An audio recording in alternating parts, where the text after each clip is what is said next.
السلام عليكم ورحمة الله وبركاته، والصلاة والسلام على سيدنا محمد وعلى آله وأصحابه أجمعين. جماعة الخير، أهلا بكم في فيديو جديد. قبل ما نبدأ صلى على سيدنا محمد عليه الصلاة والسلام، عليه أفضل الصلاة والسلام. عايز أقولك على حاجة، أنت خايف ولا لأ؟ خايف صح؟ كلنا خايفين. مين مش خايف من ربنا؟ ده حتى اللي بيعمل الصح وماشي على الخطوات زي ما بيقول الكتاب خايف برضه، لأن محدش ضامن الجنة. طب حضرتك بقى هتاخد الخطوة إمتى؟ إمتى؟ عايز تصلي؟ والله نفسي. طب تمام ماشي، نفسك هتعمل ايه بقى؟ قوم صلي، قوم اقرا قرآن، قوم قرب من ربنا، قوم بطل الغلط اللي بتعمله. هتبدأ امتى؟ يعني انت هتبدأ امتى؟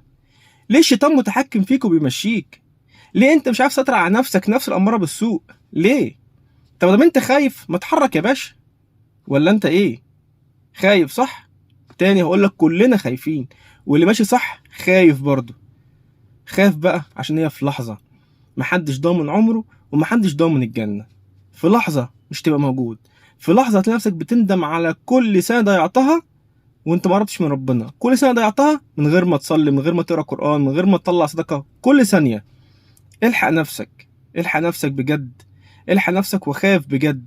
خاف لانك مش ضامن عمرك، لانك مش ضامن الجنة، لان الشيطان بيتحكم فيك، وده غلط طبعا. الشيطان ما تقدرش تتحكم فيك نهائي. يلا قوم وخد الخطوة وتوكل على الله. ما تنسوش الاشتراك في القناة واللايك والشير. جزاكم الله خيرا، اشوفكم على خير، والسلام عليكم.